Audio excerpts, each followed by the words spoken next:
ত্রিপুরা উত্তর পূর্ব ভারতের এমন একটি ছোট্ট রাজ্য যার ভৌগোলিক অবস্থান 3 দিক থেকেই বাংলাদেশ সীমান্ত দিয়ে ঘেরা। স্বাধীনতার পর থেকেই বিশেষত 1971 সালে বাংলাদেশ মুক্তিযুদ্ধের সময় লক্ষ লক্ষ মানুষ ত্রিপুরায় আশ্রয় নিয়েছিলেন, কিন্তু সেই অনুপ্রবেশ আজও অব্যাহত রয়েছে। গত 1 বছরে বাংলাদেশের অস্থিরতার কারণে অনুপ্রবেশের অনেক ঘটনা সামনে আসে। অনেকে মনে করেন এই প্রবাহ শুধু রাজনৈতিক বা মানবিক সংকট নয়, বরং তা সামাজিক, অর্থনৈতিক এবং সাংস্কৃতিক ভারসাম্যকেও ভেঙে দিচ্ছে। অবৈধ অনুপ্রবেশকারীরা স্থানীয় বাসিন্দাদের চাকুরি, জমি, সরকারি সুযোগ সুবিধা সবকিছুতেই ভাগ বসাচ্ছে। আবার একাংশ মনে করেন অনুপ্রবেশকারীদের অনেকেই বাস্তবে শরণার্থী, যাদের নিজেদের দেশ ছেড়ে পালাতে হয়েছে নির্যাতনের কারণে। তাদের মানবিক অধিকার রক্ষার দায়িত্ব আন্তর্জাতিকভাবে স্বীকৃত। তাদের শুধু সমস্যা হিসেবে দেখা অনৈতিক এবং অমানবিক। তাছাড়া ধর্মীয় নির্যাতনের শিকার হয়ে আসা অনুপ্রবেশকারীদের জন্য দেশে সিএএ অর্থাৎ নাগরিকত্ব সংশোধনী আইনও রয়েছে। কিন্তু এটা বাস্তব যে কোনো বৈধ নথি ছাড়াই যেসব মানুষ সীমান্ত পেরিয়ে আসে তাদের পরিচয় যাচাই করা সম্ভব নয়।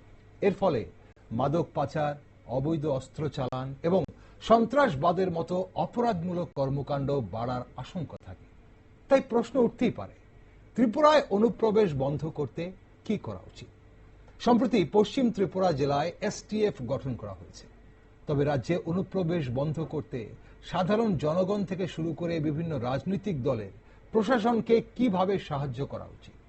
পাশাপাশি দেশের বৈধ নাগরিকরা যেন কোনো ধরনের হেনস্থার শিকার না হয় তা কিভাবে নিশ্চিত করা যায়, এ বিষয়গুলো নিয়ে প্রশ্ন উঠছে। নমস্কার, আমি দীপেন আর আপনারা দেখছেন নিউজ ভ্যানগার্ড। ত্রিপুরায় অনুপ্রবেশ ঘিরে বাস্তবতা ও রাজনীতি নিয়ে একটি বিশেষ টক শোতে আজ আমার সাথে স্টুডিওতে রয়েছেন বিশিষ্ট সিপিআইএমএল নেতৃত্ব পার্থ কর্মকার। পার্থবাবু, স্বাগত আপনাকে। নমস্কার।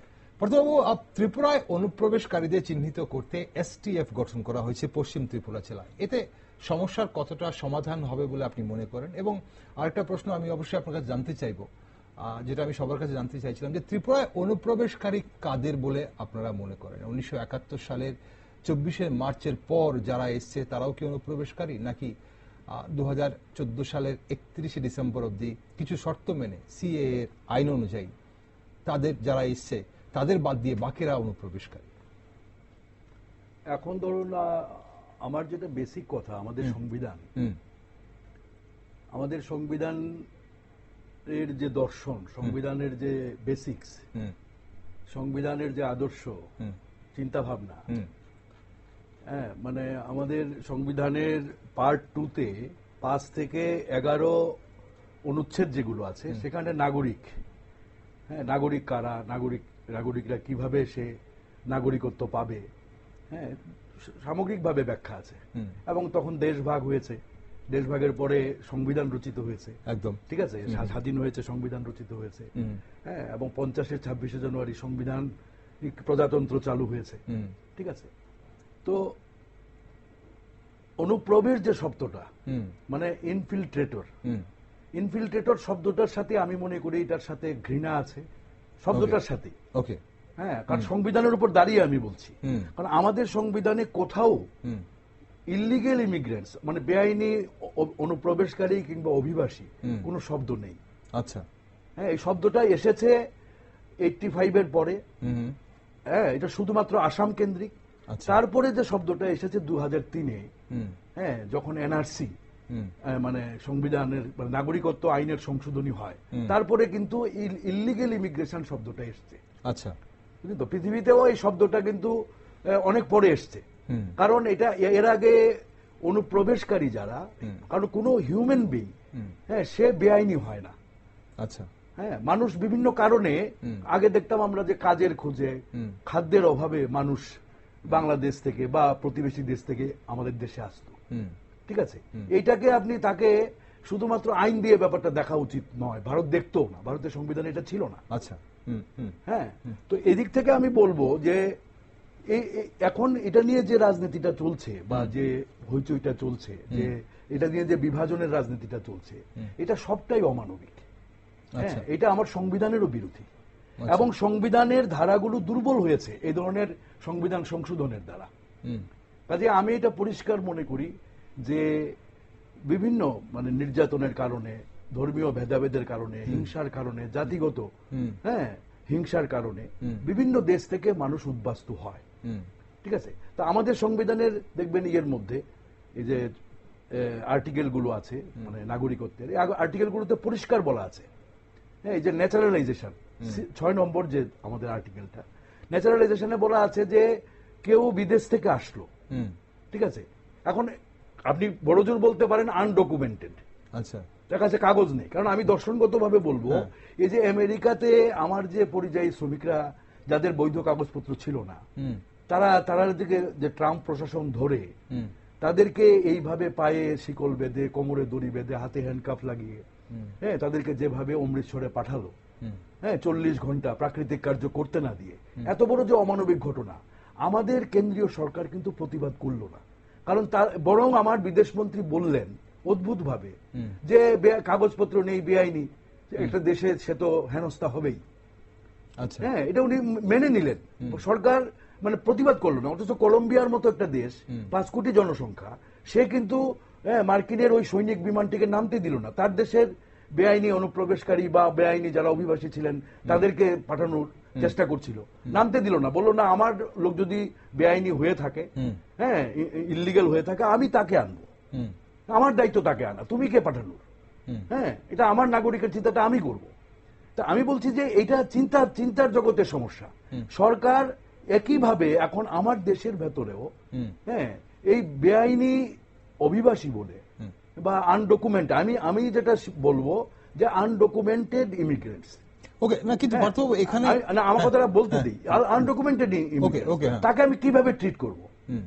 এখন এটাকে ধরে ইমিগ্রেশন চিহ্নিত করার জন্য এখন আপনার কি হচ্ছে যে ভারতবর্ষের সব নাগরিকদের, এমনকি এখন এটা ভোটার তালিকা সংশোধনটাও এইটাকে ধরে শুরু হয়েছে, সেখানেও খোঁজা শুরু হয়েছে যে কারা কারা আছে। আমাদের 10 নম্বর আর্টিকেলে পরিষ্কার বলা আছে একবার যদি আপনি নাগরিক হন এটা কন্টিনিউশন থাকবে, এটা কেউ বাতিল করতে পারবে না, আচ্ছা, যদি না সংসদে কোনো আইন প্রণীত হয়। যেটা 11 নম্বর আর্টিকেলে আছে যে সংসদ নাগরিকত্ব আইন সংশোধন করতে পারে, ঠিক আছে, সে অনুযায়ী সিএএ হয়েছে, ঠিক আছে, কিন্তু সিএ এটাও বেসিক্যালি আমার সংবিধানকে দুর্বল করেছে, সংবিধানের বেসিক প্রিন্সিপালকে দুর্বল করেছে। কাজে আমি বলবো যে এটাকে বড় সমস্যা দেখানো, আসলে সরকার এতটা ব্যর্থ, এখন সারা পৃথিবীতেই অনুপ্রবেশ এটা বড় সমস্যা, সারা পৃথিবী জুড়ে দেখবেন, এবং অনুপ্রবেশের বিরুদ্ধে বিভিন্ন দেশে বিভিন্ন ধরনের আইন কানুন হচ্ছে, ডিপোর্টেশন হচ্ছে, বিভিন্ন ধরনের ভাবে হচ্ছে, কিন্তু আমার দেশেও অনুপ্রবেশ আছে। এটা বিরাট বড় সমস্যা, এটা আজকের সমস্যা নয়, কিন্তু আমি আপনাকে বলছি, আপনি সংসদের তথ্য আমি আপনাকে দিয়ে বলছি, 2019 রবিশঙ্কর প্রসাদ সংসদীয় মন্ত্রী, ঠিক আছে, উনাকে প্রশ্ন করা হয়েছিল যে ভারতবর্ষে কতজন বেআইনি অনুপ্রবেশকারী আছে, সেটা সংখ্যা কত, কোন রাজ্যে কত। তখন 2019-এ সংসদে যে তথ্য, সেই তথ্যে পরিষ্কার তিনি বলেছেন যে বিহারে যে আজকে বলছে যে লক্ষ লক্ষ অনুপ্রবেশকারী, যে মিথ্যা তথ্যটা বলছে, এটা তখন বলেছে বিহারে একজনও নেই, সারা দেশে মানে টোটাল হচ্ছে বোধহয় 24 জন না 31 জন। ওকে, 2019-এর তথ্য, 2019-এর তথ্য, হ্যাঁ, 2019-এর পরে আজকে আপনি 25-এ এসে বলছেন অনুপ্রবেশ এটা বিরাট সমস্যা। এই সমস্যাটাকে বড় করে দেখানো হচ্ছে এবং নাগরিকদের বলা হচ্ছে কি যে তোমার সম্পদ, তোমার চাকুরি, তোমার আর্থিক সুবিধা কেড়ে নেওয়া হচ্ছে, ঠিক আছে। আমার মনে হচ্ছে সরকার দিতে পারছে না মানুষকে বেসিক জিনিসগুলো, তার কাজের সংস্থান করতে পারছে না, এটাকে আড়াল করার জন্য সেটাকে ইলিগেল ইমিগ্রেন্টস এবং ইলিগেল ইমিগ্রেন্টস সাথে একটা সাম্প্রদায়িকরণ আছে। এটা মুসলিমদের টার্গেট করে করা হচ্ছে, কারণ সিএটাও আমরা পুরো দেশের আকারে দেখছি ব্যাপারটা, গোটা দেশে কি হচ্ছে বা গোটা বিশ্বের কথা বলছেন। এখানে আমার একটা প্রশ্ন আছে যে এই যে বাংলাদেশে, আমাদের পার্শ্ববর্তী রাষ্ট্র বাংলাদেশে বিগত 1 বছর ধরে যে অস্থিরতা চলছে এবং এই অস্থিরতার কারণে যে অনুপ্রবেশ ঘটছে, সেটাকে আপনারা স্বীকার করেন কিনা বা সেটা নিয়ে আপনাদের কাছে কোনো তথ্য আছে কিনা? বাংলাদেশের অস্থিরতার কারণে মানুষ যে কোনো কারণে হোক, সেটা রাজনৈতিক কারণে হোক বা সেটা অর্থের সংকটে হোক বা খাদ্যের অভাবে হোক, মানুষ যে কোনো কারণে এখানে আশ্রয় নেওয়ার জন্য হোক বা এখানে বসবাস করার জন্য বা কাজের খোঁজের জন্য অনুপ্রবেশ করছে কিনা, এবং যদি করে থাকে তাহলে তাদেরকে আমরা কি বলছি? আমি বলছি তারা বৈধ কাগজপত্রহীন তারা এখানে ওকে, তাদেরকে আমরা বলছি বৈধ কাগজপত্রহীন অভিবাসী। এখন হ্যাঁ, যদি তিনি আমার সংবিধানকে মান্য করেন, হ্যাঁ, আমার সংবিধানের প্রতি বিশ্বস্ততা প্রমাণ করেন, আমার দেশের আইন কানুন উনি মান্য করেন, 11 বছরের বেশি এখানে থাকেন, তিনি আমার দেশেই তিনি নাগরিকত্বের অ্যাপ্লিকেশন করতে পারবেন এবং স্বরাষ্ট্র দপ্তর এটাকে দেখবে আইন অনুযায়ী আমি বলছি। কারণ এটা এই কারণেই করা হয়েছে আমাদের দেশে। মানুষ যে এসছে, মানুষকে আমরা ইল্লিগেল বলতে পারি না। কোন হিউম্যান বিং সে বেআইনি হয় না। সে কি কারণে এসছে সেটা আমাকে দেখতে হবে। ঠিক, আমি এই প্রসঙ্গে আজ মুখ্যমন্ত্রী কি বলেছেন এই প্রসঙ্গে, এই যে তারিখ প্রসঙ্গে এবং কারা অনুপ্রবেশকারী এবং এই যে তারিখটাও, যেটা 1971 সালে 24শে মার্চের পর যারা ত্রিপুরা এসেছিল অন্যান্য দেশ থেকে বা বিশেষ করে আমাদের পার্শ্ববর্তী রাষ্ট্র বাংলাদেশ থেকে বিভিন্ন কারণে, তাদেরকে বলা হচ্ছিল যে তারা অবৈধ অভিবাসী এবং অনুপ্রবেশকারী। কি বলছেন মুখ্যমন্ত্রী, চলুন আমরা একটু শুনে নিই। যারা 2014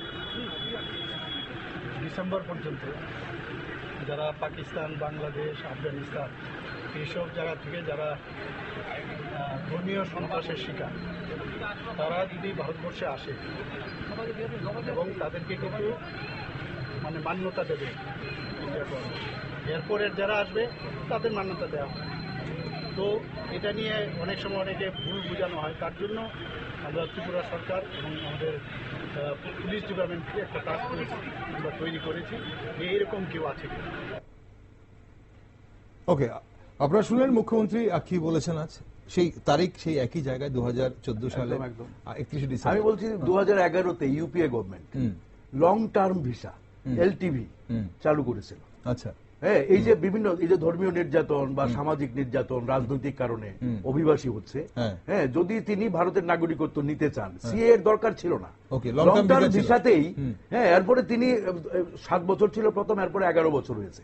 থাকলে পরে উনি যদি মান্য করেন তাহলে তিনি আমাদের ইয়ে করতে পারেন, মানে ভারতের সংবিধান মান্য করলে উনি ভারতের নাগরিকত্ব পেতে পারেন। এরকম ছিল এলটিভিতে আপনি বলছেন। ওকে ওকে, এখন প্রশ্ন হচ্ছে যে অনুপ্রবেশ নিয়ে অনেক কিছুই তো হয়েছে, অনেক রকম আন্দোলন হয়েছে, তবে এটা বিক্ষোভ হয়েছে, খুব বিক্ষোভ হয়েছে। আমরা অরাজনৈতিক সমাবেশও দেখেছি আগরতলা শহরের বুকে।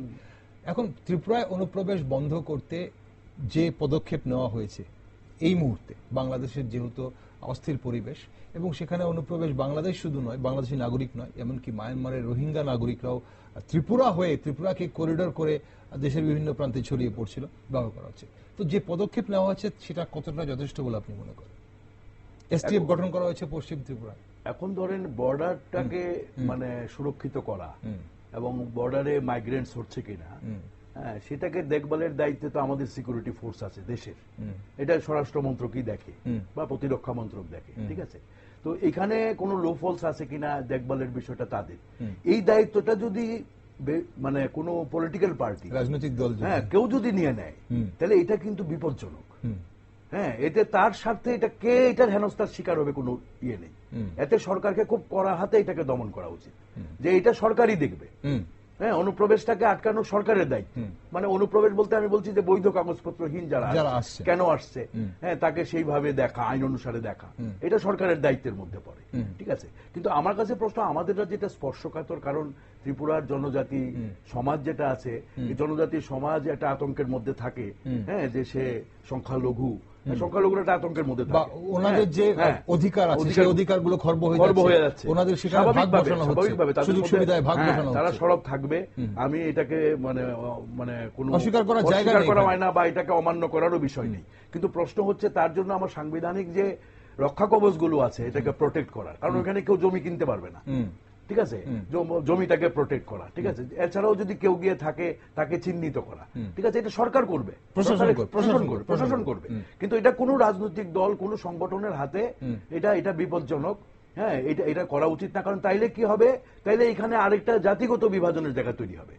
হ্যাঁ, এগুলো একদম মানে এগুলো মানে আমি বলছি যে বেআইনি অনুপ্রবেশটাকে ব্যবহার করে, হ্যাঁ, শাসকরা রাজনীতি করছে। অ্যাকচুয়ালি এই সমস্যাটাকে যেভাবে আমরা দেখেছি আমাদের দেশ, আপনি 1927 সালে মতিলাল নেহেরুর যে রিপোর্টটা ছিল, ঠিক আছে, যে রিপোর্টের উপরে পূর্ণ স্বরাজের দাবিটা, হ্যাঁ, আপনার 29-30-এ আমরা তুলেছি তখন কিন্তু সার্বজনীন ভোটাধিকারের দাবি উঠেছে, সার্বজনীন ভোটাধিকার এবং নাগরিক এবং সার্বজনীন ভোটাধিকার। সেখান থেকে কিন্তু আমাদের নাগরিকত্বের প্রশ্নটা উঠে এসেছে এবং এত রক্তপাত, এইভাবে দেশ ভাগ হলো, কিন্তু দেখবেন ধর্মের, জাতি, ধর্ম কোনো কিছু নেই নাগরিকত্ব নির্ধারণের ক্ষেত্রে। হ্যাঁ, পাকিস্তান চলে গেছে মানুষ, আবার পাকিস্তান থেকে ফিরে এসেছে, তাকে কিভাবে নাগরিকত্ব দেওয়া হবে তার বিধানও কিন্তু সংবিধানে আছে। না, কিন্তু পার্থক্য এই যে ধর্মের ভিত্তিতে বলা হচ্ছে এখন সি এর কথা, যেখানে একটা বিশেষ ধর্মকে আমরা বলা হচ্ছে যে ধর্মীয় নির্যাতন হলে, কিন্তু দেশটা যখন ভাগী হয়েছিল দ্বিজাতি তত্ত্বের ভিত্তিতে, তাহলে সেখানে যখন জাতিগতভাবে যখন এখানে বলা হচ্ছে যে হিন্দুরা যখন নির্যাতিত হচ্ছে, বা সেই দেশগুলো পার্শ্ববর্তী রাষ্ট্রগুলোর সংখ্যালঘু যারা, তারা যখন নির্যাতিত হচ্ছে, তারা যদি সেই নির্যাতনের শিকার হয়ে দেশে ফিরে আসে, তাতে সমস্যাটাই বা কোথায়? কনসেপ্টটাই ভুল, আমি আপনাকে বলছি। যেমন পাকিস্তান দ্বিজাত তত্ত্বের ভিত্তিতে জিন্নাহ সাহেবের নেতৃত্বে সেটাকে ইসলামিক রাষ্ট্র করলো, ঠিক আছে, ধর্মীয় রাষ্ট্র করলো, কিন্তু ধর্মীয়, যদিও জিন্নাহ জীবিত থাকা এটার বিরোধিতা করতেন তিনি মনে প্রাণে, ঠিক আছে, এ নিয়ে দ্বন্দ্ব ছিল। জিন্নাহর মৃত্যুর পরে এটা সবচেয়ে বেশি কার্যকরী হয়েছে। হওয়ার পরে আমি বলবো যে পাকিস্তানটা কিন্তু ঐক্যবদ্ধ থাকতে পারলো না, ভাষার ভিত্তিতে বাংলাদেশ বিভাজিত স্বাধীন হলো, ঠিক আছে। তাহলে যদি আপনি এক ধর্ম এক জাতির দেশ ভারতকে করেন, ভারত একটা বহু বৈচিত্র্যের দেশ, হ্যাঁ, এবং স্বাধীনতা সংগ্রামের মধ্যে থেকেই আমাদের এই যে ভারতীয়তার যে বিকাশটা হয়েছে, ভারতীয়তাটা আমরা ভারতীয় জাতীয়তা আমরা, আমি বলছি আমরা ধর্ম নিরপেক্ষ রাষ্ট্র, আমরা ঘোষণা করেছি, কিন্তু আমরা যদি এখানে আমরা দ্বিজাতি তত্ত্বের বিরোধিতা করেছি, আচ্ছা, স্বাধীনতা সংগ্রামের মধ্য দিয়ে যারা করেছে তারা কিন্তু ধ্বংস হয়েছে।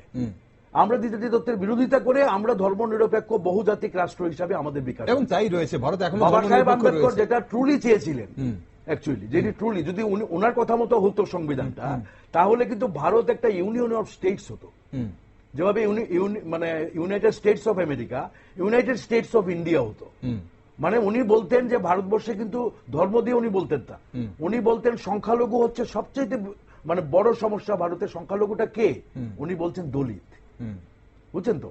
এবং এই যে বৈচিত্র্যের যে ভারতবর্ষ, তাকে তিনি ইউনাইটেড স্টেটস অফ ইন্ডিয়া হিসেবে উনি কনসেপ্ট দিয়েছিলেন। গণপরিষদে এ নিয়ে অনেক বিতর্ক হয়েছে, ঠিক আছে। আমি সেদিক থেকে বলছি যে ভারতটা আমরা পেয়েছি, এই ভারতটাকে রক্ষা করতে হবে। এটাকে আঘাত করে আপনি অন্য সমস্যাকে বড় করলে হবে না। কাজে ধর্মের ভিত্তিতে যখন নাগরিকত্বের প্রশ্নটা এসছে, এতে কিন্তু আমার সংবিধানটা দুর্বল হয়েছে, সংবিধানের নীতি, আদর্শ, দর্শন সবকিছু নষ্ট হয়েছে। এবং আপনি দেখবেন যে এর কারণে ভারতের বিদেশ নীতির উপরে সবচেয়ে বেশি আঘাত হয়েছে। আজকে ভারত একা হয়ে গেছে, কারণ প্রতিবেশী দেশের সাথে, ধরুন আমাদের মাননীয় প্রধানমন্ত্রী ক্ষমতায় এসে উনি কিন্তু বলেছিলেন যে পড়োশী হচ্ছে সবচাইতে বড়। হ্যাঁ, আজকে পড়োশী থেকে কিন্তু আমরা সম্পূর্ণ বিচ্ছিন্ন হয়ে গেছি। এবং এই যে ধর্মের ভিত্তিতে নাগরিকত্ব এবং ধর্মীয় যে বিভাজন, এটা কিন্তু দেশকে অনেক বেশি দুর্বল করেছে বৈদেশিক নীতির ক্ষেত্রে, আভ্যন্তরীণ নীতির ক্ষেত্রে। এবং ওইখান থেকেই কিন্তু এই যে বেআইনি অনুপ্রবেশকারী এই বিষয়টাকে আনা হয়েছে। হ্যাঁ, এবং এটা আমি বলবো, এটা মানে পশ্চিম ইউরোপ থেকে এই কনসেপ্টটা উঠে এসছে, পশ্চিম ইউরোপের সমস্যা।